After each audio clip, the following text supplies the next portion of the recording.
Audiolibro dedicado a Kevin Gómez.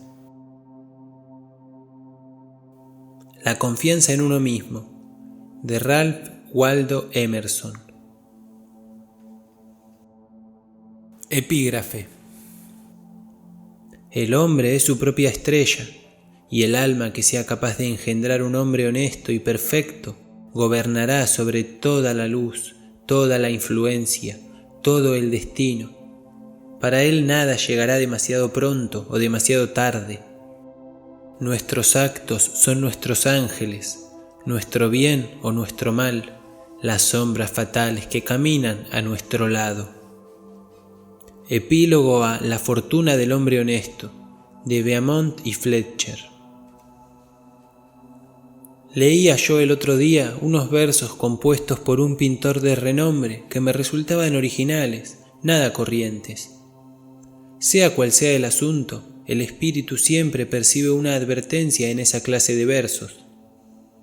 El sentimiento que infunden tiene más valor que las ideas que contienen. En eso consiste el genio, en creer en tu propio pensamiento, creer que lo que es verdadero para ti en tu corazón lo es también para los demás. Otórgale voz a la convicción que late en tu interior, y ésta adquirirá un significado universal, pues lo íntimo, con el tiempo, se transforma en lo general, y nuestro primer pensamiento volverá a nosotros con las trompetas del día del juicio. Por muy familiar que les sea la voz de la mente a cada uno de ellos, el gran mérito que concedemos a Moisés, Platón y Milton consiste en que todos ellos reducen a la nada libros y tradiciones enteras y escriben no lo que piensan los hombres, sino lo que piensan ellos mismos. La persona debe aprender a detectar y a atender ese destello de luz que cruza en el interior de su mente, en lugar de admirar el ilustre firmamento con sus bardos y sabios. Sin embargo, el hombre rechaza su propio pensamiento sin dudarlo, y lo rechaza porque proviene de sí mismo.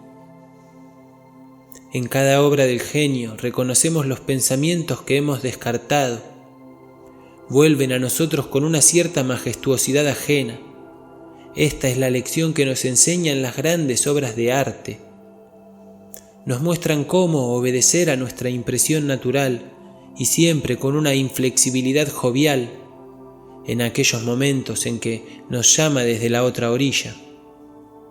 Si no es así, mañana alguien dirá con gran sentido común lo que nosotros pensábamos y sentíamos desde siempre, y por ello nos veremos obligados, no sin vergüenza, a adoptar de otro lo que era ya opinión nuestra. En la educación de todo individuo hay un momento en que éste llega a la convicción de que la envidia es ignorancia, que la imitación es quitarse la vida y que, para bien o para mal, debe tomarse a sí mismo como vara de medir. Llega un punto en que, por muy rebosante que esté la tierra de bondad, no obtiene un solo cereal si no es aplicando sus herramientas a la porción de suelo que se le ha encomendado sembrar. El poder que entonces surge en él es algo nuevo dentro de la naturaleza. Él es el único que sabe qué puede hacer, aunque no estará seguro hasta que lo haya intentado. No en vano ciertos rostros, personajes o hechos le dejan una profunda huella, mientras que otros le resultan indiferentes. Este arte de la escultura de la memoria tiene una armonía preestablecida. El ojo se coloca allí donde va a caer un rayo de luz para que pueda ser testigo de ello. Nosotros apenas expresamos la mitad de lo que somos y nos avergüenza la idea divina que cada uno representa. Podemos confiar con prudencia y buenos augurios en que sea impartida de manera sincera, pero Dios no dejará que un cobarde enseñe su obra. Un hombre solo reposa y se alegra cuando ha puesto toda su alma en su trabajo, cuando lo ha hecho lo mejor que sabía, y sin embargo, lo que ha hecho o dicho de otra manera no le dejará descansar. Es un desahogo que no desahoga. El genio le abandona en el intento, y en tal caso las musas, la inventiva y la esperanza ni se le acercan. confía en ti mismo. Cada corazón vibra según esa cuerda de hierro. Acepta el lugar que la divina providencia te ha otorgado, la sociedad de tus contemporáneos, la cadena de los sucesos. Así lo han hecho los grandes hombres. Como niños se han encomendado al genio de sus tiempos, y su entendimiento ha manifestado que aquello que realmente merece la pena se encontraba a su lado, trabajando a través de sus manos y dominando su ser. Ahora somos adultos y debemos aceptar, con la mayor altura de miras, el mismo destino trascendental. No somos menores ni inválidos resguardados en un rincón, ni tampoco cobardes que huyen ante la revolución, sino guías, redentores y benefactores que siguen el todopoderoso esfuerzo y que superan el caos y la oscuridad. Qué bellos son los oráculos que nos brindan la naturaleza en este texto, reflejados en los rostros y el comportamiento de los niños, de los infantes e incluso de los necios. Ninguno de ellos muestra una mente dividida y rebelde, ni desconfianza hacia los sentimientos propios cuando la aritmética valora las fuerzas y medios contrarios a nuestro propósito. Sus mentes son completas, su mirada todavía no ha sido conquistada, y cuando miramos sus rostros nos desconcertamos. La infancia no se aviene a nada, todas las clases se adaptan a ella, y así un bebé hace que 4 o 5 adultos parloteen y jueguen con él. Igualmente, Dios ha dotado a la juventud, la pubertad y la madurez con idéntica picardía y encanto. Las ha hecho envidiables y graciosas. Y de ese modo, cuando alcanzan firmeza sus pretensiones, no deben dejarse de lado. No penséis que la juventud carece de fuerza, porque no nos hable directamente. Prestadle atención. Si escucháis en la habitación de al lado su voz, os llegará con suficiente claridad y vehemencia. Parece que sabe dirigirse a sus contemporáneos. Sea tímida u osada, sabrá cómo convertirnos a todos los adultos en algo innecesario. Esa impasibilidad del joven que sabe que siempre tiene un plato caliente en su mesa y que, como si se tratase de un señor, declina decir algo amable para ganarse nuestra admiración, no deja de ser una sana actitud de la naturaleza humana. Un joven en un salón es lo mismo que una baraja en una casa de juego. Independiente y responsable, mira desde mi rincón a las gentes y las cosas que pasan por allí. Los juzga a todos según sus méritos y, con la rapidez del niño, los califica como buenos, malos, interesantes, tontos, elocuentes o pesados. Para nada le interesan las consecuencias ni los intereses. Nos da un juicio independiente y genuino. Debes cortejarlo tú, no él a ti. Sin embargo, el adulto es, por así llamarlo, prisionero de su propia conciencia. En el momento que actúa o habla para el público, se convierte en un individuo comprometido, analizado según la simpatía o el odio de centenares de otras personas cuyos afectos debe tener en cuenta a partir de ahora. No hay remedio para eso. Ojalá pudiese regresar a la neutralidad. Quien pueda dejar atrás las promesas y, después de haber tenido la perspectiva anterior, pueda mirar de nuevo desde una inocencia sin afectos, prejuicios ni sobornos, ese debe ser un coloso. Dará su opinión acerca de todos los asuntos pasajeros, los cuales, al aparecer no como algo personal sino necesario, se clavarán como dardos en el corazón del ser humano y le atemorizarán.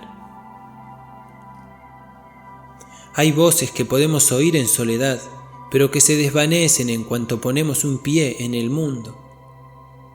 En todas partes la sociedad se convierte en una conspiración contra la individualidad de cada uno de sus miembros. No es más que una sociedad anónima en la que, para asegurar mejor el pan de cada accionista, sus integrantes se ponen de acuerdo para quitar la libertad y la cultura a los comensales. La virtud más solicitada es la conformidad. La confianza en uno mismo es su antagonista. Esa sociedad no valora las realidades ni los creadores, sino los nombres y las costumbres. Aquel que quiera ser un hombre habrá de ser un inconformista. Quien desee ganarse las palmas inmortales no debe detenerse ante el hombre de la bondad, sino que debe explotar si de verdad eso es bondad. Al final, nada hay más sagrado que la integridad de tu propia inteligencia. Si te absuelves de ti mismo, entonces tendrás el apoyo del mundo entero.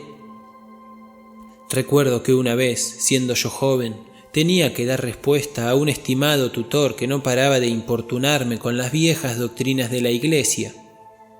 Cuando le pregunté, ¿qué tengo que hacer con las tradiciones sagradas si vivo enteramente desde mi interior?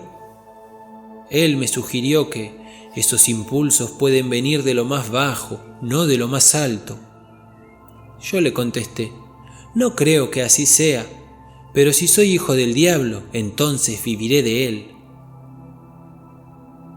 No hay ley que pueda ser más sagrada que la de mi propia naturaleza. El bien y el mal no son más que conceptos que fácilmente transferimos a esto o aquello. Pero lo único bueno es lo que prolonga mi naturaleza y lo único malo es lo que va contra ella. Un ser humano debe estar al lado de sí mismo ante cualquier oposición, como si todas las cosas fuesen inmateriales y efímeras, excepto él.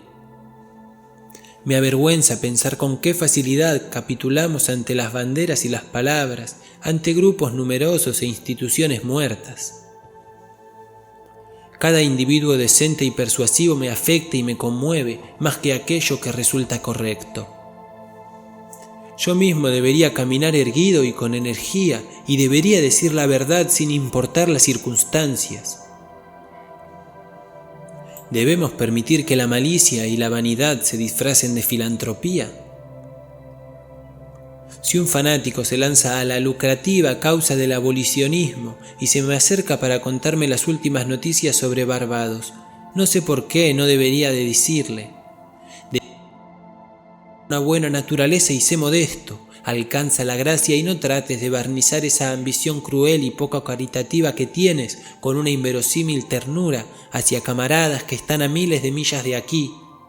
El amor por lo lejano es un insulto hacia tu país. Semejante recibimiento sería un día áspero y descarnado, pero la verdad es más bella que el cariño fingido. Nuestra bondad ha de tener espinas y de lo contrario no será nada. La doctrina del odio debe invocarse como contrapunto a la doctrina del amor, cuando ésta consiste en quejidos y lloriqueos. Cuando el genio llama mi nombre, dejo de lado a mis padres, a mi mujer y a mis hijos. Podría escribir la palabra capricho en el dintel de la puerta, aunque espero que haya algo más que capricho en esto. Pero no podemos gastar todo el día en dar explicaciones. Yo no os diré el motivo por el que busco o evito tener compañía. Igualmente, no me digáis vosotros, como hizo hoy mismo un buen hombre, que es mi obligación mejorar la situación de todos los pobres. ¿Acaso son mis pobres?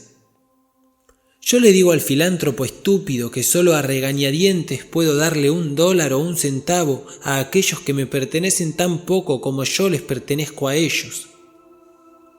Sí existe una clase de personas a las que me vendo y a las que compro, por afinidad espiritual. Si fuese necesario, iría a la cárcel por ellas. Sin embargo, aunque confieso, no sin sonrojo, que en ocasiones cedo y doy $1 para esa extraña caridad popular vuestra, para la educación que dais en esas universidades de bobos, para lugares de encuentro que ahora mismo no sirven para nada, para dar limosnas a los necios y a millares de casas de auxilio. Es cierto que se trata de $1 envenenado, que las más de las veces tengo la integridad de ahorrarme. Según la apreciación popular, las virtudes son más una excepción que una regla. Ahí va un hombre con virtudes.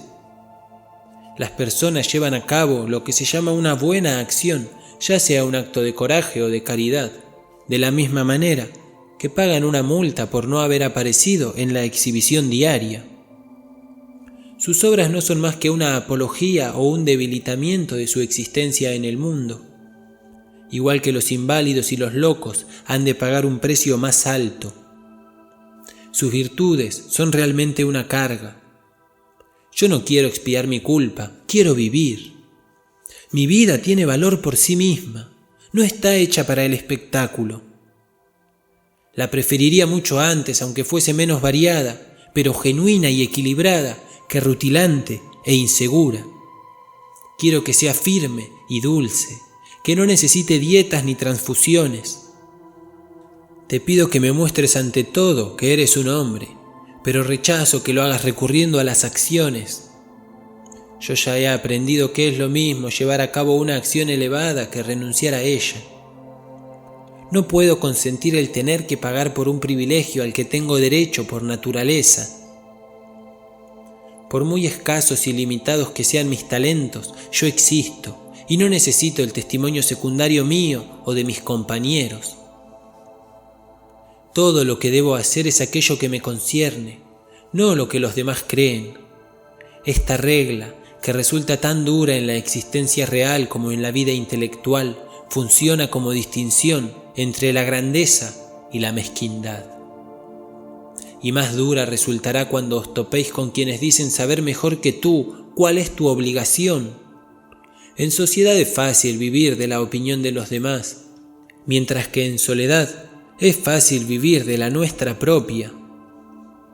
No obstante, un gran hombre es aquel que cuando está en medio de la multitud sabe salvaguardar la independencia de la soledad con perfecta gracia. La objeción principal a someterse a costumbres que ya os parecen muertas es que dispersan vuestras fuerzas. Os hacen malgastar el tiempo y difuminan la huella de vuestro carácter. Si sustentas a una iglesia muerta, o cooperas con una sociedad basada en una Biblia muerta, o votas por un gran partido, ya sea a favor o en contra del gobierno, o pones tu mesa como lo haría un mero sirviente, entonces me resultará difícil descubrir qué clase de persona eres bajo tantas máscaras. Además, obviamente, toda esa fuerza se resta de tu vida auténtica. Si, por el contrario, haces tu trabajo, sabré reconocerte. Haz tu trabajo y te reforzarás a ti mismo. La persona ha de saber que la conformidad es el juego de la gallinita ciega. Si conozco a qué secta perteneces, conozco tus argumentos de antemano. Cuando oigo a un predicador anunciar que el tema de su sermón será la conveniencia de una de las instituciones de su iglesia, inmediatamente sé que no va a decir ni una palabra nueva y espontánea. Estoy convencido de que a pesar de su mucha palabrería acerca de la necesidad de examinar los fundamentos de la institución, ni él mismo va a hacerlo. Sé que se ha prometido a sí mismo mirar solo hacia una parte, aquella que le está permitida no como hombre, sino como pastor. No es más que un fiscal reprimido, y la ignorancia del púlpito es la peor hipocresía. Pues bien, muchos son quienes se han vendado los ojos con este o aquel pañuelo, quienes se han adherido a una de estas opiniones generales. Esta sumisión no les hace falsos en unos pocos asuntos ni autores de unas pocas mentiras, sino que son falsos en todo. Ninguna de sus verdades es remotamente una verdad. Su 2 no es el 2 real, ni su 4 es el 4 real. Cada palabra que dicen es una desilusión, aunque no sabemos por dónde empezar a corregirles. Mientras tanto, la naturaleza se da prisa en procurarnos el uniforme del partido al que nos hemos de unir. Así comenzamos a tener siempre la misma expresión en la cara y adquirimos poco a poco la misma mueca de estupidez. En particular, hay una experiencia humillante que no para de causar estragos, incluso en la historia general. Me refiero a la tonta mueca de admiración, a la sonrisa que forzamos cuando estamos en compañía poco agradable y para contestar en una conversación que no nos interesa en absoluto. Los músculos, que no se mueven espontáneamente, lo hacen según una voluntad mezquina. Se tensa todo a lo largo del rostro y dan una sensación de lo más desabrida. Si eres un inconformista, el mundo te castiga con su repulsa. Por ello, el individuo ha de aprender a valorar un gesto áspero. Los transeúntes le miran con recelo, ya sea en público o en casa del amigo. Si esta aversión tuviese origen en un odio o en una resistencia iguales a las suyas, bien haría en volverme a casa con el rostro triste. Pero el gesto antipático de la multitud, al igual que su rostro amable, no tiene un motivo profundo, sino que se lo ponen y quitan según sople el viento o les diga el periódico. Aún así, el descontento de las gentes es más importante que el del Senado o la universidad. Para un hombre firme es muy sencillo tolerar la ira de las clases cultivadas. La de estas es una ira decorosa y prudente, pues se trata de clases en sí muy vulnerables. Sin embargo, cuando a esa ira se añade la indignación de las demás gentes, cuando se levantan los pobres y los ignorantes, cuando la fuerza bruta e irreflexiva que yace en el fondo de la sociedad ruge y se alza, hacen falta unos hábitos de la magnanimidad y la religión dignos de un Dios para tratarla como una fruslería sin importancia. El temor que nos hace huir de la confianza en nosotros mismos es nuestra coherencia, esto es, el respeto hacia los actos y palabras del pasado. Los ojos ajenos no tienen más datos para valorar nuestra trayectoria que los hechos pasados, y somos reacios a defraudarlos. A pesar de todo, ¿por qué deberíamos mantener la cabeza sobre los hombros? ¿Cómo arrancar este cadáver de la memoria sin contradecir algo que dijiste en este o en aquel lugar? Imagínate que te contradices. ¿Qué pasa entonces? Una de las reglas de la sabiduría parece ser el no guiarse solamente por la memoria, ni siquiera en actos de pura memoria, sino juzgar el pasado a través del millar de ojos del presente y vivir siempre un nuevo día. En tu metafísica has privado de personalidad a la deidad y, sin embargo, cuando surjan los sentimientos devotos en el alma, dótales de alma y vida, aunque tengas que disfrutar la figura de Dios con colores y formas. Abandona tu teoría igual que José dejó su capa sobre la adúltera y márchate. El duende de las mentes simples es la incoherencia, la misma que adoran los políticos, filósofos y clérigos más pobres. Si un espíritu grande posee consistencia, ya no le resta nada más por hacer. Puede dedicarse por entero a sí mismo y a su sombra. Di lo que piensas hoy con palabras austeras, y de la misma manera mañana di lo que piensas, aunque contradiga lo que has dicho hoy. Así te asegurarás de que todos te malinterpreten. ¿Es por ello tan malo que le malentiendan a uno? Incomprendidos fueron Pitágoras, Sócrates, Jesús, Lutero, Copérnico, Galileo, Newton y todos los demás espíritus puros y sabios que se han encamado en el mundo. Ser grande consiste en ser incomprendido. Supongo que nadie puede violar su propia naturaleza. Todas las efusiones de su voluntad están cercadas por la ley de mi ser, del mismo modo que los salientes de los Andes y el Himalaya resultan insignificantes en la curva general del globo. Tampoco importa demasiado cómo calibras o pones a prueba al individuo. Una personalidad es como unas siglas o como un verso políndromo. Significa lo mismo, ya lo leas hacia adelante o hacia atrás. En esta existencia deliciosa y retirada que Dios me ha concedido, me permito ir anotando mis humildes pensamientos día tras día, sin mirar hacia adelante o hacia atrás. Y no me cabe duda de que todos ellos son simétricos, aunque yo ni los vea ni los quiera así. Mi obra ha de tener el aroma de los pinos y el zumbido de los insectos.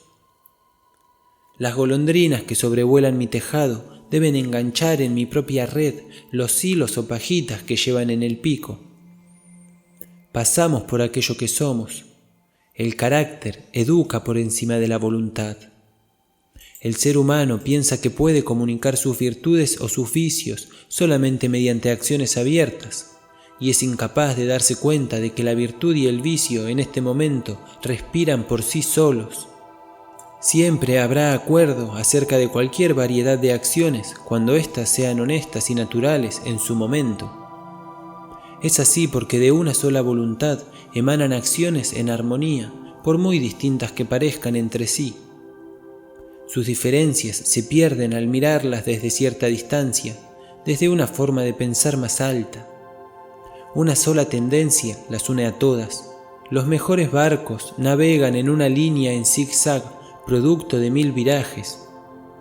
Pero si se mira desde la distancia, la línea se endereza.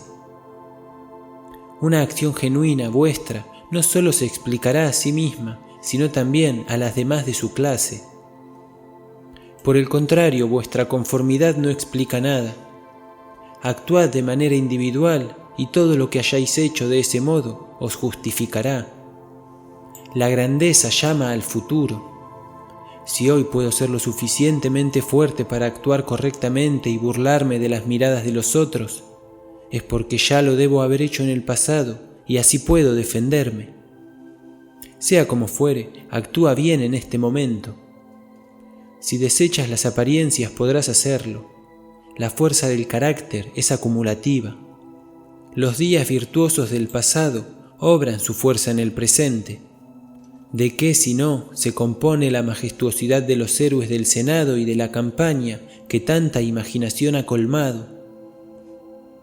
La conciencia de tener detrás de sí todo un tren de días memorables y de victorias, días que arrojan una luz uniforme sobre aquel que viene a actuar después y al cual vigila una escolta de ángeles. Eso es precisamente lo que enciende el trueno en la voz de Chantán, lo que otorga dignidad al porte de Washington y lo que hace que América se refleje en los ojos de Adams. El honor nos resulta venerable porque no es efímero, es siempre una virtud antigua. Hoy lo reverenciamos porque no pertenece al presente. Le tenemos afecto y rendimos homenaje porque no constituye una trampa para nuestro amor y nuestra ofrenda, sino que depende de la persona, se deriva de ella y por eso pertenece a una casta vetusta e inmaculada, incluso cuando se muestra en una persona joven. Espero que nuestros días pronuncien las últimas palabras sobre la conformidad y la coherencia. A partir de aquí, dejad toda esa palabrería para las revistas y las mofas. En lugar de oír el gong de la comida, percibamos el silbido de un flautín espartano. No hagamos reverencia ni pidamos perdón nunca más. Si hoy viene una gran persona a comer a mi casa, no deseo agradarle yo, sino que quiero que él desee agradarme. Yo representaré a la humanidad, y aunque quiero hacerla amable, antes quiero hacerla verdadera. Encaremos y frenemos la sutil mediocridad y la escuálida felicidad de los tiempos. Lancémosle a la cara, a las modas, al comercio y a los oficios el hecho incontestable de la historia, que allí donde trabaja cada ser humano hay un pensador y actor noble y responsable, que el hombre verdadero no pertenece a ningún otro lugar ni otra época, sino que es el centro de todas las cosas. Allí donde está él, está la naturaleza. Nos valora a nosotros, a todos los hombres y a todos los hechos. De ordinario, cada individuo de la sociedad nos recuerda a algo o a alguien. La personalidad y la realidad no evocan nada en absoluto, pues toman el lugar de la creación misma. El ser humano ha de tener tal magnitud que convierta las circunstancias en algo irrelevante. Cada hombre auténtico es una causa, una nación y una era. Precisa de un espacio, de números y tiempos infinitos para conseguir su propósito, de tal modo que la posteridad parecerá seguir sus pasos como una retahíla de clientes. Nace alguien llamado César y durante siglos tenemos el Imperio Romano. Nace Cristo y millones de almas crecen y se aferran a su genio, de tal manera que se le llega a confundir con la virtud misma y con el potencial de la humanidad. Una institución es la sombra alargada de un individuo. La vida monacal lo es del eremita Antonio, la Reforma de Lutero, el cuaquerismo de Fox, el metodismo de Wesley, el abolicionismo de Clarkson. El propio Milton se refería a Escipión como la cumbre de Roma. Toda la historia se despliega a partir de la biografía de unos pocos individuos sólidos y austeros. Dejad entonces que el individuo encuentre su propia valía y así mantendrá todas las cosas bajo su dominio. No le permitáis que espíe o robe, ni tampoco que ande de un sitio a otro, escondiéndose como si fuese un mendigo, un bastardo o un intruso en un mundo que existe para él. Sin embargo, el hombre de la calle, que no encuentra en su interior un valor que corresponda con la fuerza necesaria para construir una torre o esculpir un dios de mármol, se siente como un desheredado cuando mira obras semejantes. Para él, un palacio, una estatua o un libro caro tienen un aire lejano y prohibido, como si fuese un carruaje muy vistoso que parece decirle: ¿y tú quién eres?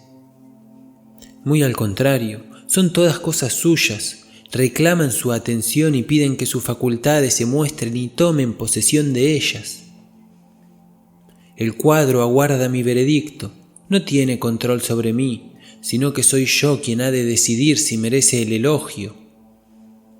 Recordad aquella fábula en la que cogían a un borracho de la calle, lo llevaban a casa de un duque, lo aseaban y vestían y después le metían en la cama de éste, tras lo cual, a la mañana siguiente, todos le trataban con la pompa digna de un duque y le contaban que había estado fuera de sus cabales. Pues bien, esta historia debe su fama al hecho de que simboliza a la perfección el estado del ser humano, que en el mundo actual no es sino un borracho que de vez en cuando se despierta, hace uso de razón y se da cuenta de que en verdad es un príncipe. Nuestras lecturas son pobres y aduladoras. En lo que atañe a la historia, nuestra propia imaginación nos engaña. Los reinos y la nobleza, el poder y la clase social forman un vocabulario más llamativo que ese John o Edward, particulares que viven en sus pequeñas casas y trabajan todos los días. Sin embargo, los asuntos vitales son los mismos para todos, y la suma de todos ellos nos da el mismo resultado. ¿Por qué tanta deferencia hacia Alfredo, Skanderbeg y Gustavo? Imaginemos que fueron todos ellos hombres virtuosos. ¿Es que agotaron las virtudes? Lo que depende de tus actos privados hoy es tan grande como lo que aquellos dejaron tras sus célebres pasos públicos. Cuando un individuo particular actúa a partir de un punto de vista original, las acciones de los reyes le transfieren el esplendor de los caballeros. Al mundo lo han educado sus reyes, los cuales han hipnotizado los ojos de las naciones. Un símbolo de tal calibre nos ha enseñado la reverencia mutua que el hombre ha de tener con los demás hombres. Esa lealtad gozosa con la que individuos de todo el mundo han soportado que sus monarcas, nobles y propietarios se guiasen según sus leyes particulares, que para juzgar a los hombres y las cosas tuviesen una escala distinta, que no pagasen sus privilegios con dinero, sino con honor, y que se creyesen representantes de la ley, constituye el jeroglífico mediante el cual han tenido oscura conciencia de sus derechos y su gallardía, lo cual es atributo de todos los hombres. El atractivo que ejerce toda acción original se explica cuando preguntamos acerca del motivo de la confianza en uno mismo. ¿Quién confía? ¿Sobre qué sujeto primigenio puede fundamentarse una confianza universal? ¿Cuál es la naturaleza y el poder de esa estrella que desafía a la ciencia, ese astro sin paralelo ni elementos mensurables que arroja un haz de belleza incluso sobre sus acciones impuras y triviales, siempre que aparece el más mínimo rastro de independencia? Estas preguntas nos llevan a ese manantial que llamamos espontaneidad o instinto, que es esencia del genio, la virtud y la vida. A esta sabiduría primigenia la denominamos intuición, mientras que todo lo que viene después son enseñanzas. En esta fuerza primera y profunda, encuentran su origen común todas las cosas, incluso aquellos hechos remotos que la ciencia no alcanza. Esto sucede porque el sentido de la existencia que, sin saber cómo, se despierta en nuestra alma durante los momentos de calma, no es diferente de los objetos, del espacio, de la luz, del tiempo o del hombre, sino que con ellos forma una unidad y obviamente proviene de la misma fuente de la que provienen la vida y el ser de estos. Primero compartimos la vida que hace que las cosas existan, tras lo cual pasamos a verlas como apariencias de la naturaleza y olvidamos que hemos compartido su causa. Ahí yace la fuente de acción y del pensamiento. Son esos los pulmones de la inspiración que dota al individuo de conocimiento y que no puede ser negada sin hacer gala de impiedad y ateísmo. Nos hallamos en el regazo de una inteligencia inconmensurable que nos hace receptores de su verdad y de sus medios de acción. Cuando discernimos la justicia o la verdad, no lo hacemos por nosotros mismos, sino que estamos dejando paso a sus rayos de luz. Si nos preguntamos de dónde procede, si tratamos de fisgonear en el espíritu que la origina, toda la filosofía resultará errónea. Todo lo que podemos asegurar es su presencia o su ausencia. Cada persona distingue los actos voluntarios de su mente de sus percepciones involuntarias y sabe que debe tener una fe inquebrantable en las segundas. Podrá equivocarse en su expresión, pero sabe que éstas son de tal manera y no admiten discusión, como el día y la noche. Mis acciones voluntarias y mis hallazgos son pasajeros. Por el contrario, es el sueño más espontáneo, la emoción más simple y vaga, quienes guían mi curiosidad y mi respeto. La gente atolondrada es la que contradice con la misma facilidad sus percepciones y sus opiniones, pues no distinguen entre ambas. Se imaginan que soy yo quien elige percibir esto o aquello. Antes bien, la percepción no es caprichosa, sino obligatoria. Si yo veo un rasgo distintivo, después también mi hijo lo verá, y con el paso del tiempo lo hará la humanidad entera, a pesar de que nadie lo haya visto antes que yo. Mi percepción es un hecho, tanto como lo es el sol.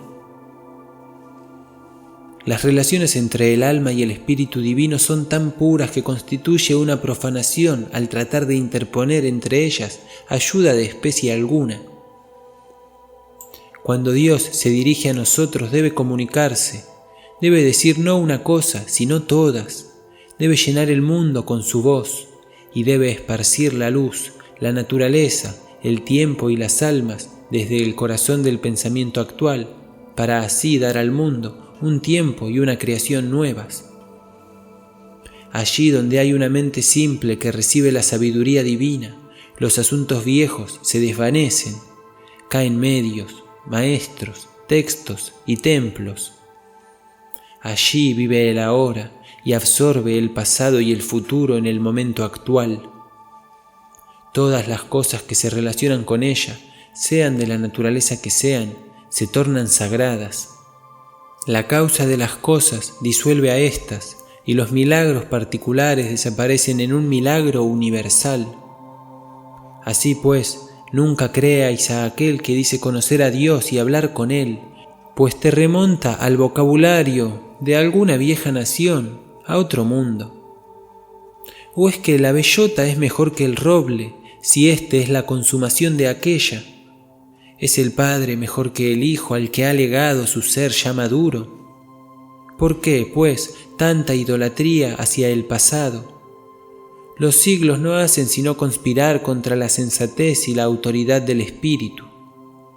El tiempo y el espacio no son más que matices de color creados por el ojo, mientras que el alma es la luz.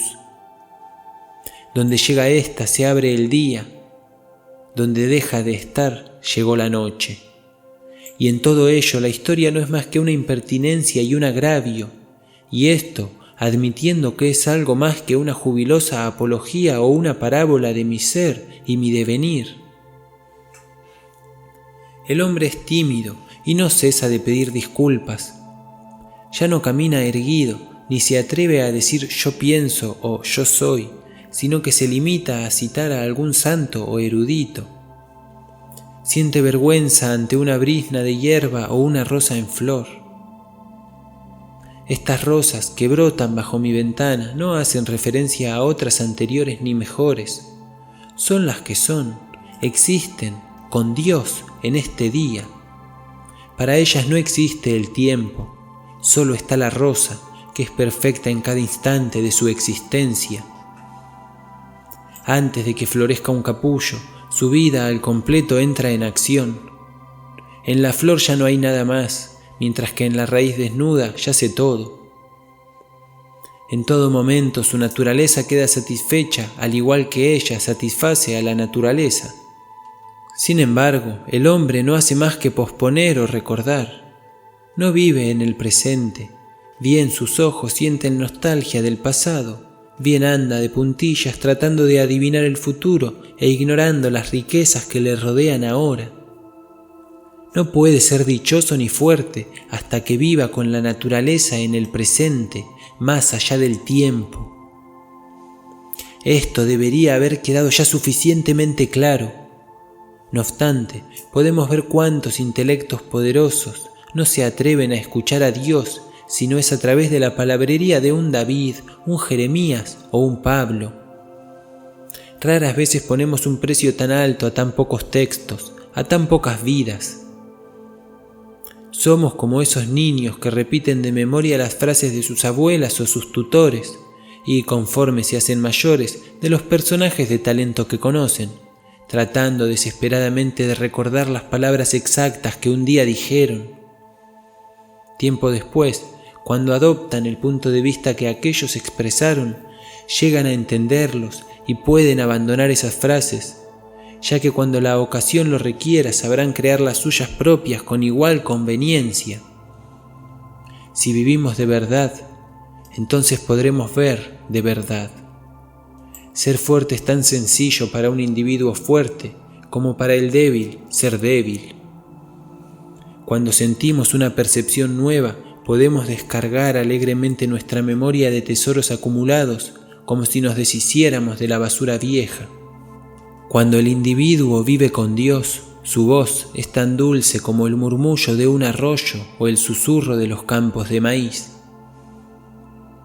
Por ahora, la verdad más alta sobre este asunto todavía no se ha dicho y probablemente no puede decirse, pues todo lo que hablamos no es más que un recuerdo lejano de lo intuido. De mis pensamientos, el que más se puede acercar es el siguiente.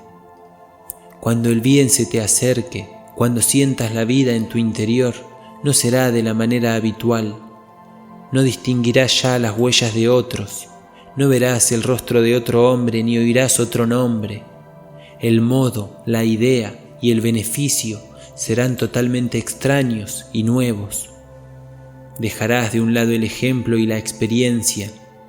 Tomarás el camino desde el hombre, no hacia él. Todos los que han vivido antes solo son consejeros ya olvidados. También el miedo y la esperanza quedarán atrás. Y es que hay algo mezquino incluso en la esperanza. En el momento en que llega la visión, no hay nada que podamos llamar con propiedad gratitud ni gozo. El espíritu que se alza por encima de las pasiones contempla la identidad y la causalidad eterna. Percibe la existencia propia de la verdad y lo recto, y entonces se calma con la conciencia de que todas las cosas siguen su curso apropiado. Los vastos espacios naturales, el océano Atlántico, los mares del sur, los grandes períodos del tiempo, años, siglos, eones, todo eso deja de contar. Esto que pienso y experimento constituye la base de todos los estados pretéritos de la vida y de sus circunstancias, e igualmente es el sustento del presente, de lo que llamamos vida y de lo que llamamos muerte. Es la vida lo que tiene valor, no el haber vivido.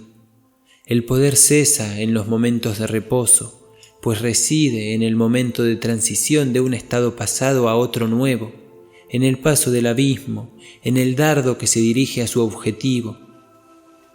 El mundo odia esta realidad, esto es, que el espíritu deviene, ya que eso equivale a degradar el pasado para siempre, convertir todas las riquezas en migajas y toda reputación en vergüenza, confundir al santo con el maleante y apartar a un mismo lado a Jesús y a Judas.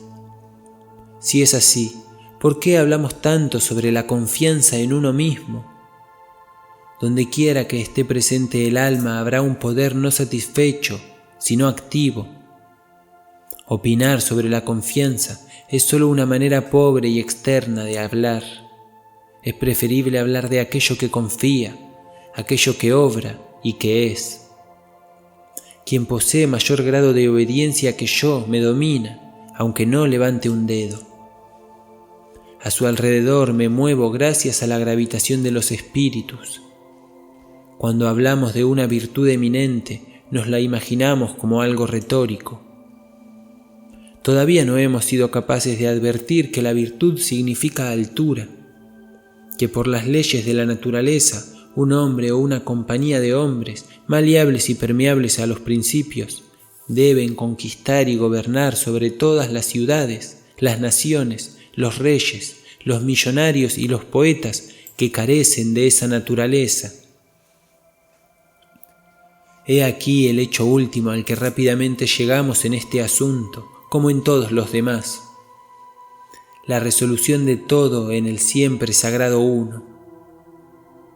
La existencia en sí misma es el atributo de la causa suprema, de tal modo que la medida del bien se establece según el grado en que ésta penetra en las formas inferiores. Las cosas son reales en función de la virtud que contienen. El comercio, el matrimonio, la caza de animales o de ballenas, la guerra, la elocuencia, la influencia que Tino ejerce. Todos ellos son algo y merecen mi respeto como ejemplos de la presencia y la acción impura de aquella. Puedo ver cómo en la naturaleza esa misma ley obra su influencia sobre la conservación y el desarrollo. En la naturaleza el poder es la medida esencial de lo correcto. Ella no permite en su reino nada que no se ayude a sí mismo. La creación y desarrollo de un planeta, su posición y órbita, el árbol torcido que se recupera del huracán, o los recursos vitales de todo animal y vegetal, son ejemplos de un espíritu autosuficiente y seguro de sí mismo. De este modo, todo se concentra. No seamos vagabundos y sentémonos en el hogar con la causa. Deslumbremos y confundamos a esa chusma de hombres y libros intrusos, declarando con naturalidad el hecho divino. Obliguemos a los invasores a que se quiten los zapatos, pues Dios habita en esta casa. Dejemos que sea nuestra sencillez la que juzgue, que sea la obediencia a nuestra propia ley quien revele la mísera naturaleza y fortuna de nuestros adinerados ciudadanos. Con todo, todavía somos una muchedumbre. El hombre no siente temor hacia sí mismo, ni a su genio se le aconseja que se quede en casa, que se ponga en contacto con el océano interior. Al contrario, se marcha al extranjero para mendigar un vaso de agua de las fuentes de otros. Debemos caminar solos. Prefiero sentir el silencio que inunda la iglesia antes del servicio, por encima de cualquier oración. Qué lejanas, qué serenas y castas parecen las personas rodeadas por un recinto o santuario. Sentémonos nosotros siempre. ¿Por qué deberíamos asumir los errores del amigo, la esposa, el padre o el hijo? ¿Es porque nos sentamos alrededor del mismo fuego o porque se dice que por vuestras venas corre la misma sangre? Todos los hombres tienen mi sangre y yo tengo la de ellos, y no por eso voy a adoptar su misma postura ridícula y petulante, pues incluso llego hasta el punto de sentir vergüenza ajena. Vuestra soledad no debe ser mecánica sino espiritual, es decir, debe ser una elevación. Hay ocasiones en que se diría que el mundo parece confabularse para importunarnos con minucias cargadas de pompa. Amigos, clientes, niños, enfermedades, temores, necesidades, caridad. Todos llaman a la puerta de tu refugio y te gritan: «¡Sal con nosotros!». Tú has de mantener tu condición y no mezclarte con sus desórdenes. El poder que tienen los hombres para molestarme se lo he concedido yo con una débil curiosidad. Nadie se puede acercar si no es a través de mis actos. Tenemos aquello que amamos, pero el deseo nos hace despojarnos del amor. Si no podemos alcanzar inmediatamente la santidad de la obediencia y la fe, al menos resistamos ante la tentación. Entremos en estado de guerra, levantemos a Thor y Woden, el coraje y constancia en nuestras almas sajonas. En tiempos tan tímidos como los de hoy, eso se consigue diciendo la verdad. Reprimid toda hospitalidad y afectos falsos. No viváis esperando a esas gentes frustradas y frustrantes con las que conversáis. Decidles: «Oh padre, oh madre, oh esposa, oh hermano, oh amigo, hasta ahora he vivido contigo por las apariencias. A partir de hoy pertenezco a la verdad. Debéis saber que desde este momento no obedezco otra ley que no sea la eterna. En mí no encontraréis promesas, sino cercanía.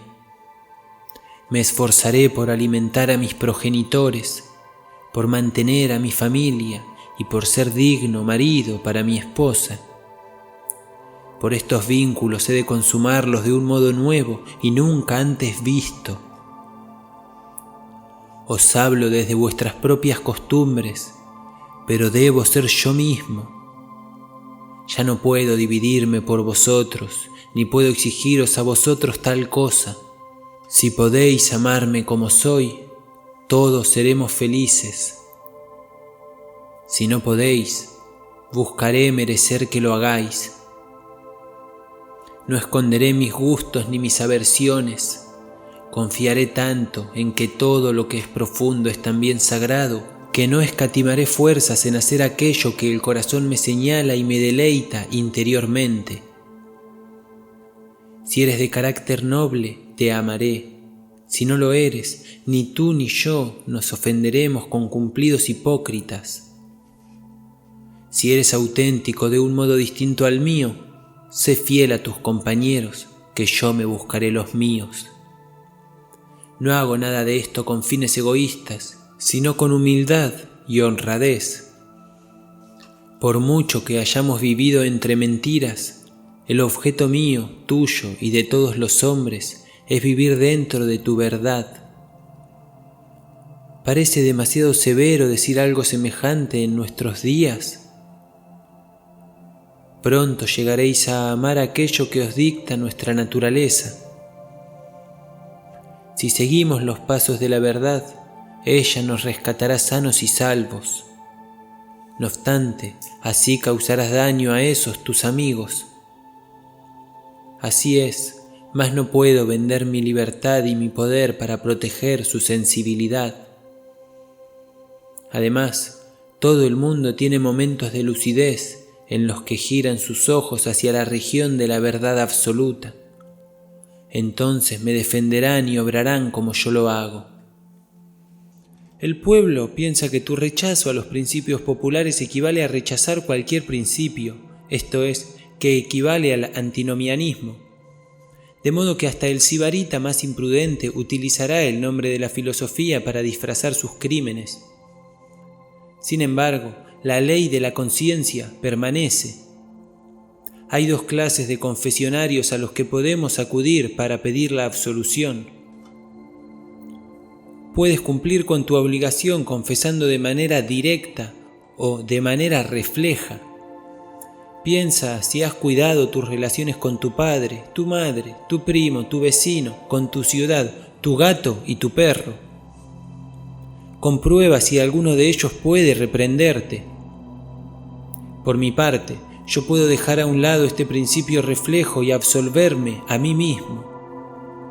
Tengo mis propias reivindicaciones dignas y mi círculo perfecto, y éste no considera obligaciones las muchas exigencias que pasan por tales.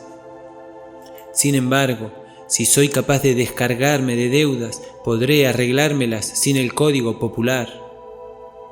Si alguien cree que esta ley es demasiado relajada, que trate de cumplirla durante un solo día.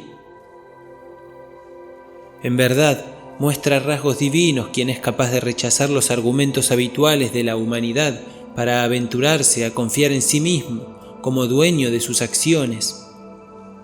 Su corazón tiene que ser elevado, su voluntad fiel y su vista limpia para que de veras pueda erigirse en doctrina, sociedad y ley para sí mismo, pues el propósito más simple es para él tan fuerte como la necesidad imperiosa lo es para otros.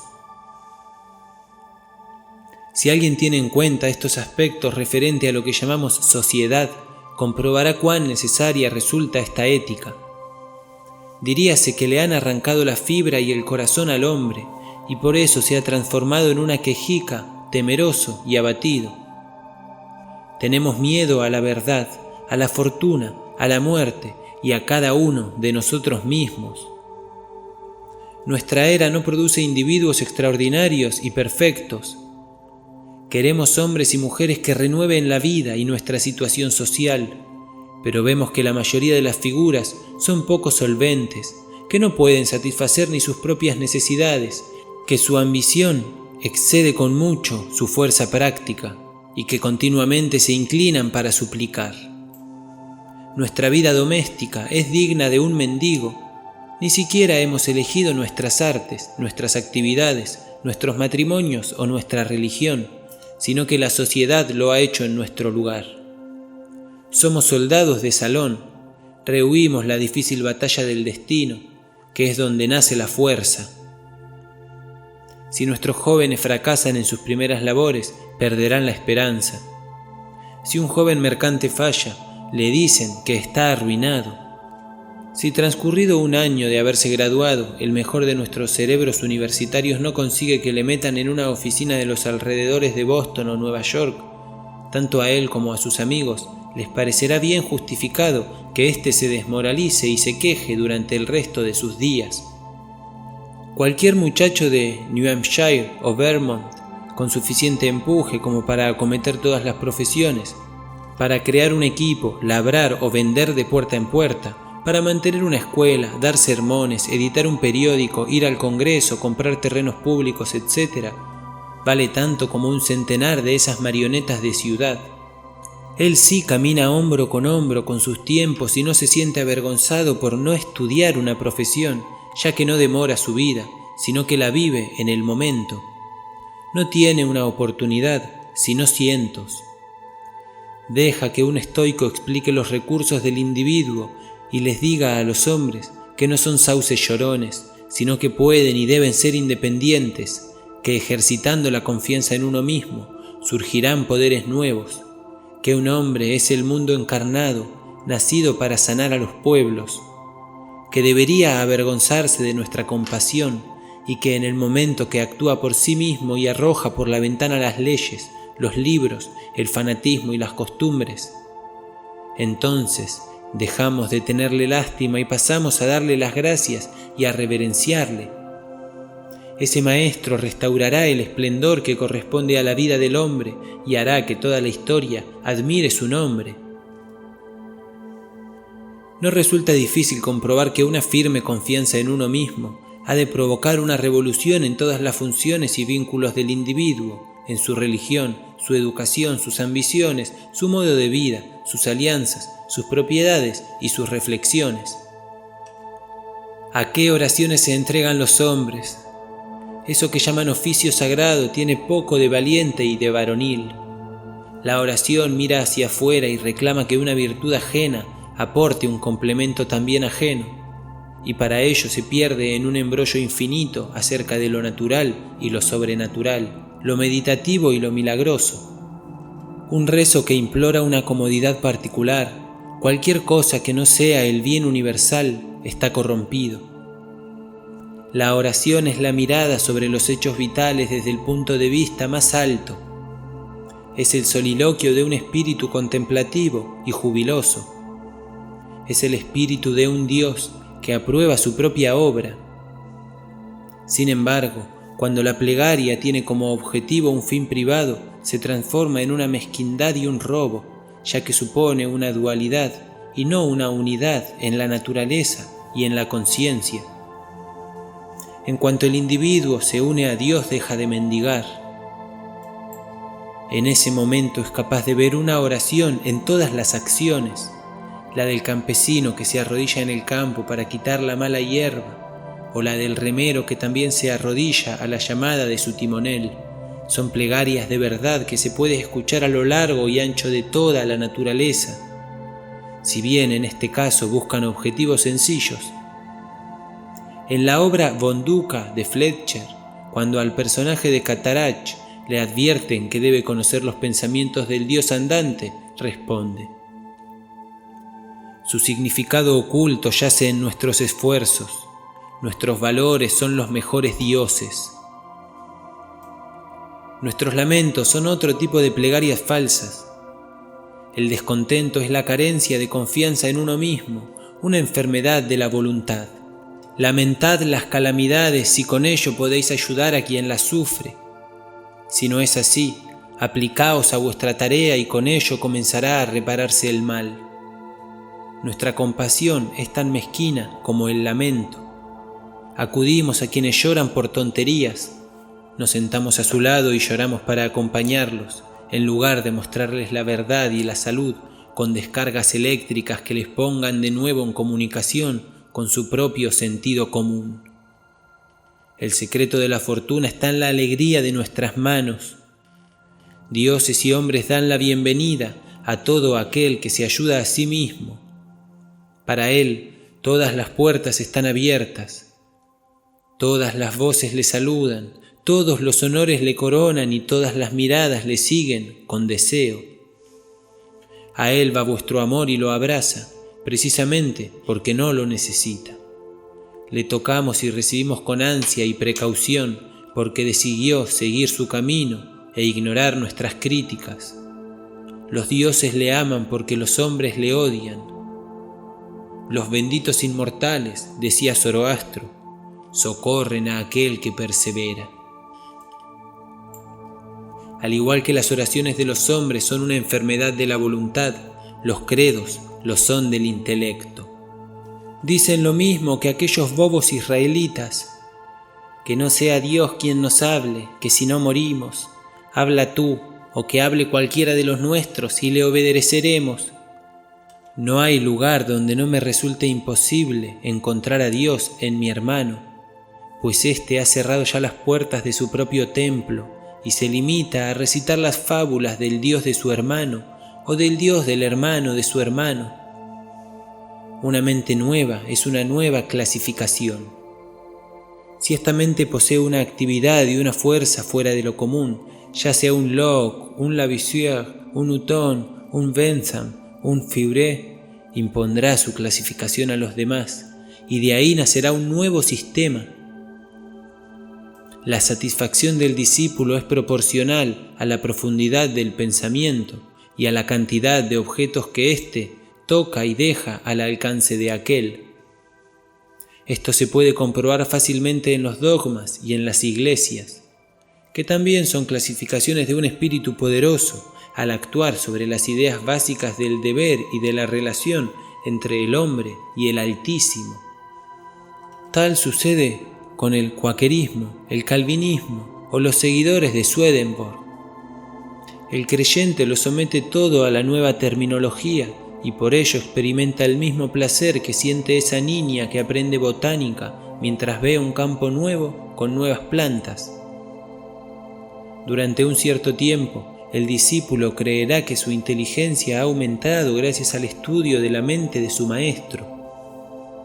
Sin embargo, las mentes simples idolatran las clasificaciones, las hacen pasar por fines en sí mismos y no por instrumentos provisionales. de tal modo que los muros del sistema y los del universo se les mezclan allá en el horizonte. Creen que los astros cuelgan del arco que construyó su maestro. No pueden entender por qué vosotros, seres extraños, deberíais tener derecho a mirar. Ni siquiera entienden que vosotros también sabéis mirar. Deben habérseles ingeniado para robarnos la luz, dicen, pero no se dan cuenta que la luz, azarosa e indómita, penetrará en todas las casas, incluso en las suyas. Dejadles que graznen y crean que les pertenece. Si son honrados y actúan correctamente, pronto su nuevo redil se quedará estrecho y bajo, crujirá y se ladeará, se pudrirá y desaparecerá, y esa luz inmortal, renovada y alegre, brillando con millones de esferas y colores, resplandecerá sobre el universo como si se tratase de la primera mañana. La falta de una cultura propia hace que la superstición de viajar, cuyos ídolos son Italia, Inglaterra y Egipto, fascine a todos los americanos cultos. Quienes convirtieron a Inglaterra, Italia o Grecia en objetos de veneración para la imaginación, lo hicieron quedándose donde estaban, como si fuesen el eje de la tierra. En las horas de empuje sentimos que el deber es nuestro sitio. El alma no es un viajero. El hombre sabio se queda en casa, y cuando las necesidades o el deber le llaman a salir de ella o a viajar a tierras extrañas, su semblante dice a los hombres que viene como misionero del conocimiento y de la virtud, y por ello visita ciudades y gentes en calidad de rey, no como intruso o como ayuda de cámara. No voy a poner objeciones a la navegación alrededor del globo mientras ésta sirva a los propósitos del arte, del estudio y de la benevolencia, pues con ella primero se puede adiestrar al individuo o conseguir que no se marche al extranjero con la esperanza de hallar algo más grande que lo que ya conoce. Quien viaja por pasatiempo o para conseguir lo que no tiene, se aleja de sí mismo y, por muy joven que sea, envejece entre objetos viejos.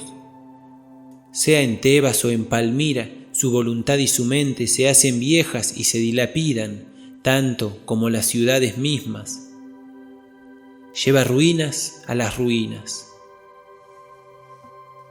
Viajar es el paraíso de los ingenuos. Nuestros primeros viajes sirven para descubrir cuán poco diferentes son los lugares. En mi propia casa puedo soñar que me embriaga la belleza de Nápoles y Roma, y gracias a eso me abandona la tristeza. Hago las maletas, me despido de los amigos, me embarco y amanezco en Nápoles. Pero no he dejado atrás la cruda realidad. Junto a mí está el mismo sujeto triste e intranquilo del que pretendía huir. Busco el Vaticano y los palacios, intento que me embelecen sus visitas y evocaciones, pero no es así. Mi coloso va a donde quiera que voy yo. Con todo, el furor por los viajes es síntoma de una debilidad mayor que afecta a toda la actividad intelectual. El intelecto es un vagabundo, pero es nuestro sistema educativo quien estimula la impaciencia. Nuestra mente viaja mientras nuestros cuerpos han de permanecer en casa. Nos conformamos con imitar, pero ¿qué es la imitación sino el viaje de la mente? Nuestras casas se construyen según el gusto extranjero, nuestras estanterías se adornan con ornamentos extraños y nuestros gustos, opiniones y facultades se inclinan hacia el pasado y lo distante. Allí donde florecieron las artes fue porque el alma las creó. El artista solo tuvo que buscar modelos en su propia mente. Fue una aplicación de su pensamiento a la cosa que había que hacer y a las condiciones que había que cumplir. ¿Por qué habría de copiar los modelos dórico o gótico? La belleza, la proporción, la grandeza de pensamiento y la expresión austera nos resultan tan cercanas a nosotros como a cualquiera. Y si el artista americano estudia con confianza y devoción qué es lo que tiene que hacer y tiene en cuenta el clima, la tierra, la duración del día, las necesidades de la gente, los hábitos y formas del gobierno. Entonces será capaz de crear un hogar en que quepan todos ellos. Y de paso satisfará el gusto y los sentimientos. Insiste en ti mismo, no imites jamás. En todo momento puedes presentar tu talento con la fuerza acumulada que otorga la labor de una vida. Por el contrario, el talento que se adopta de otros solo se posee de manera extemporánea e incompleta. Solo el hacedor puede decir lo que uno sabe hacer mejor. Nadie sabe qué es hasta que él se lo muestre. Si no, ¿dónde está el maestro que pudo enseñar a Shakespeare? ¿Y el de Franklin, Washington, Bacon o Newton? Todo hombre, todo gran hombre es único. El escipionismo de Escipión es precisamente la parte de la que no podemos apropiarnos. Shakespeare nunca emergerá del estudio de sus obras. Haz aquello que se te ha asignado y no podrás esperar ni arriesgarte demasiado. En este momento te aguarda una frase tan valiente y sublime como el escoplo de Fidias, la espátula de los egipcios o la pluma de Moisés o Dante, aunque distinta de todas ellas. No parece probable que un espíritu tan fértil y elocuente y con tantas voces distintas se digne a repetirte las cosas. Sin embargo, si puedes oír a estos patriarcas, podrás responderles con el mismo tono de voz, pues el oído y la lengua son dos órganos de una misma naturaleza. Habita en las regiones sencillas y nobles de tu vida, obedece a tu corazón y llegarás a reproducir de nuevo el antemundo. Si nuestra religión, nuestra educación y nuestro arte dirigen la mirada al exterior, al extranjero, lo mismo ocurre con el espíritu de nuestra sociedad. Todos los hombres alardean de haber contribuido al progreso de la sociedad, y sin embargo el hombre no ha progresado nada. La sociedad nunca progresa. Cuando avanza por un lado es para retroceder por otro. Está en continua transformación. Es bárbara, civilizada, cristiana, opulenta o científica. Pero estos cambios no constituyen una mejora. Por cada cosa que se nos concede, tenemos que entregar algo. La sociedad se enriquece con artes nuevas a costa de perder instintos antiguos. Qué contraste entre, por una parte, el americano bien vestido que lee, escribe y piensa y lleva en su bolsillo un reloj, un lápiz y una letra de cambio, y, por otra parte, el nativo desnudo de Nueva Zelanda, cuyas posesiones se reducen a un garrote, una lanza, una esterilla y un rincón en la choza común para pasar la noche. No obstante, si comparáis la salud de ambos, veréis que el hombre blanco ha perdido su vigor primitivo. Si es cierto lo que dicen los viajeros, golpead con un hacha a un salvaje y observaréis que sus heridas se cierran en 1 o 2 días, como si hubieseis descargado sobre una resina blanca, mientras que un golpe semejante llevará al hombre blanco directamente a la tumba. El hombre civilizado construye carruajes, pero ha abandonado el uso de los pies. Podrá apoyarse en las muletas, pero ha perdido la potencia de los músculos. Lleva un precioso reloj suizo, pero ha olvidado cómo averiguar la hora valiéndose del sol.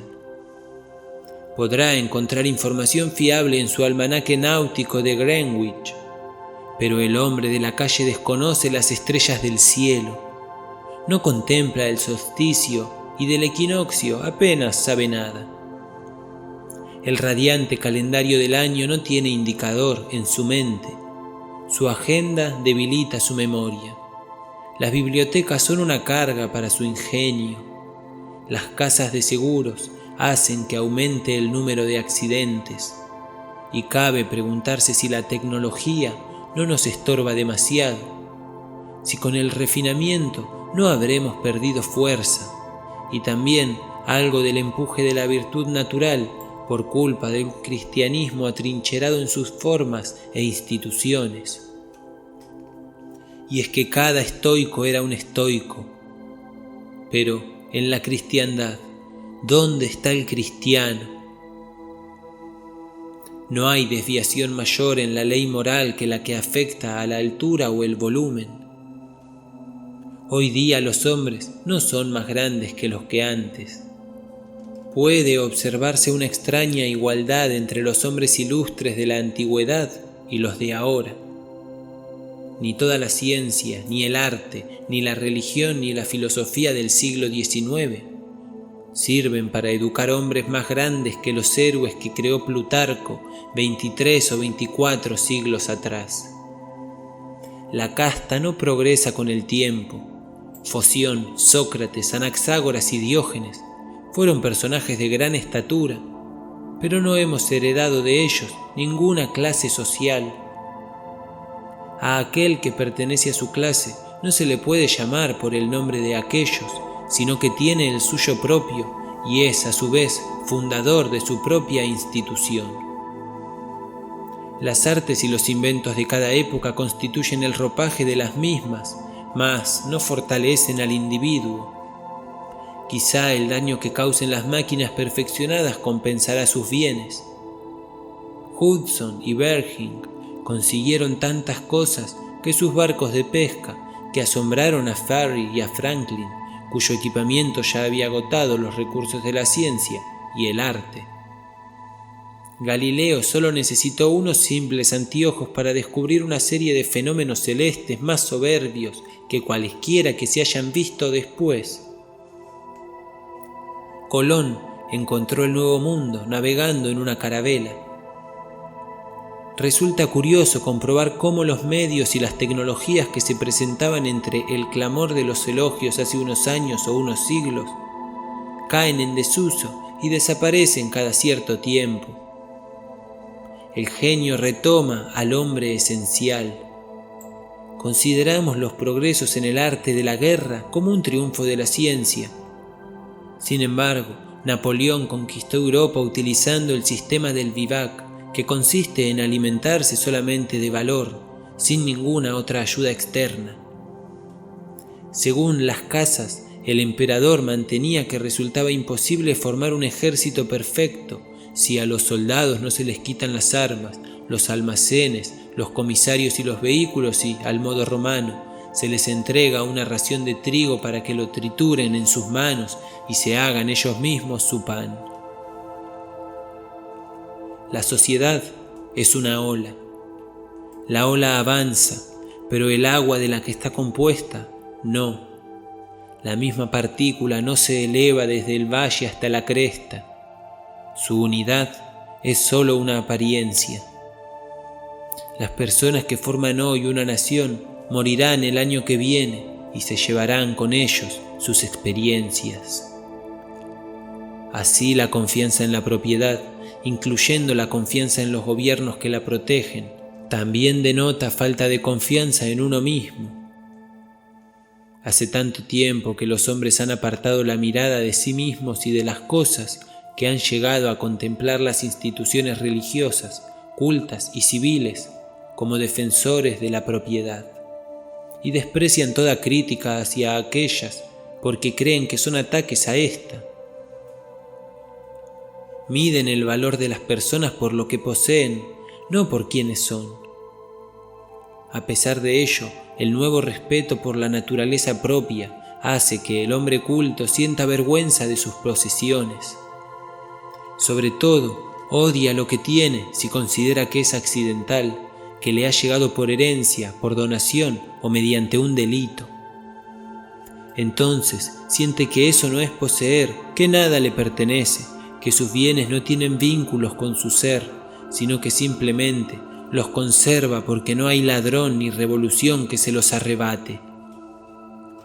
Pero la naturaleza del hombre consiste en adquirir constantemente, y lo que adquiere es una propiedad viva que no está expuesta a los legisladores, las multitudes, las revoluciones, el fuego, la tormenta o las bancarrotas, sino que está en constante renovación allí donde respira el ser humano. Decía el califa Alí: tu parte de vida va siempre detrás de ti, así que deja de andar buscándola.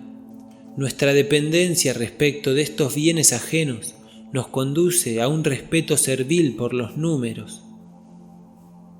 Los partidos políticos celebran asambleas populosas. A medida que aumenta la concurrencia, los millares de ojos y brazos nuevos que saludan a cada nueva agrupación permiten que el joven patriota se sienta más fuerte que antes. Igualmente, los reformistas convocan asambleas donde se vota y se toman decisiones por aclamación. Amigos míos, Dios no se acercará y habitará en vosotros por estos medios. En el momento en que un hombre deja de lado todo el apoyo externo, es cuando le veo más fuerte y predominante. Cada vez que tiene que recurrir a su estandarte, se hace más débil. ¿Acaso un individuo no es mejor que una ciudad? No le pidas nada al hombre, pues en un mundo en eterno cambio, es tu columna firme la que debe aparecer como sustento de todo aquello que te rodea.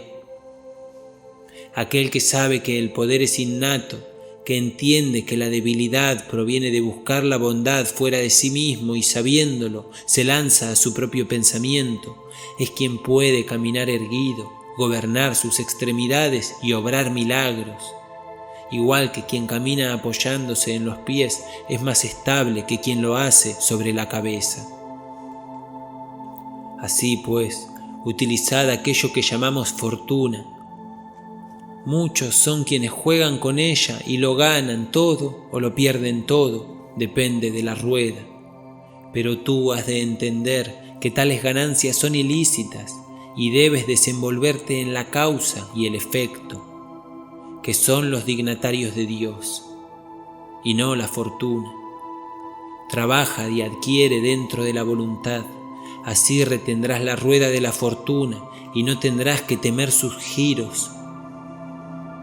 Una victoria política, una subida de los alquileres, la recuperación tras una enfermedad o el regreso del amigo ausente, son hechos que nos colman de alegría y con buena lógica piensas que tras ellos han de venir días propicios.